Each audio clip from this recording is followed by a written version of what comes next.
After here the case of height versus range, now we will implement it in the contract of law. Before that, I will tell about what is contract of law and what is the 7 element in the contract of law. A contract is a binding act of the agreement that will constitute a process of agreement that will prove to be an agreement reached between two or more parties or persons. Law can be described as a set of rules that develop over a long period of time that regulated interactions that people have with each other and which set standards of conduct between individuals and between individuals and governments, and which are reinforceable through sanction.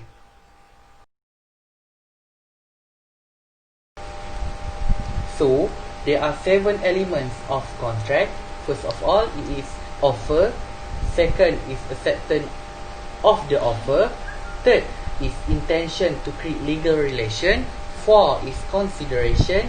5 is certainty. 6 capacity. And the last is freedom to contract.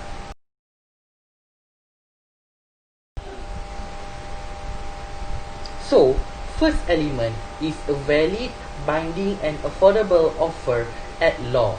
A valid, binding and affordable of the offer is necessary for the formation of an agreement. Section 2A of the Contracts Act 1950 provides that when one person signifies to another his willingness to do or to abstain from doing anything with a view to obtaining the assent of that other to the act of or abstinence. So, in the cases of height versus range, there was a valid offer on 6 June, but there is no acceptance at all.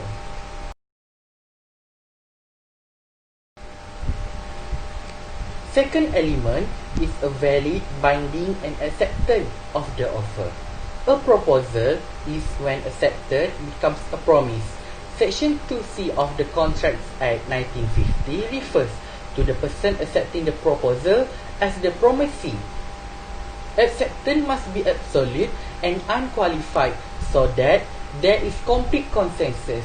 If the parties are still negotiating, an agreement is not yet formed. If acceptance is not absolute or unconditional, that is, it does not comply with the condition. If any state by the offerer, it will amount to a counter offer. So, in the case of height versus range, on 8 June, height offered for £950 and Mr. Range refused to accept the counter offer by Mr. Hyde.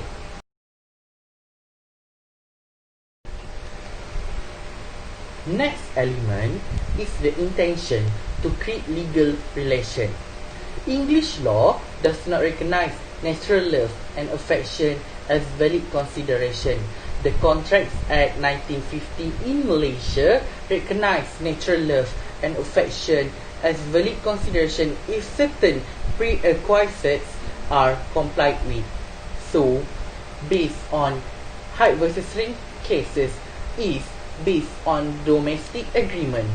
It is because this issue is presumed that no intention to create a legally binding agreement.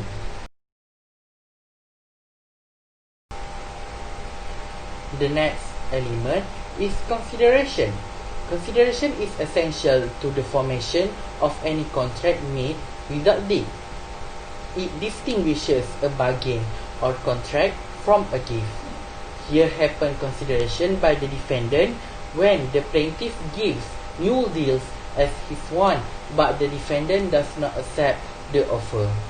As height versus range cases, there was consideration to the height counter offer on 8 June, but Mr. Range did not accept it.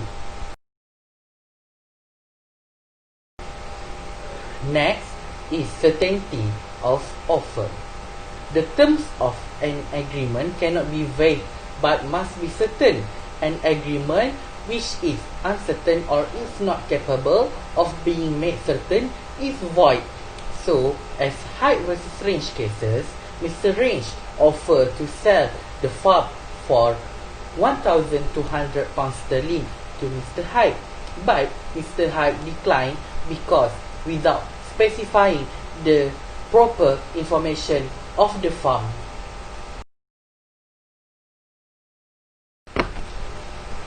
The sixth element is capacity. Capacity refers to the ability of the parties to a contract to fully understand its term and obligation in Section 11 of the Contract Act 1950. The parties entering into a contract should also be competent to contract, such as they must have the legal capacity to do so. As height versus range cases, height and range are fully able to do contract because they have the age of majority according to the law. And for the last element is freedom to contract. Freedom to contract in the law terms means that people who are capable and have the capacity to make a contract is free to do so, and thus legally binding them with the desired contract. Therefore, the contract should occur without the interference of external factors such as government intervention. And in height versus range cases, Mr. Height is the only one who agreed to demand on reducing the price of the purchasing property. And at the end of the proceeding of height versus range, the court dismissed the claims and held that there was no binding contract for the farm, and it was stated that when a counter offer is made, it will destroy the original offer.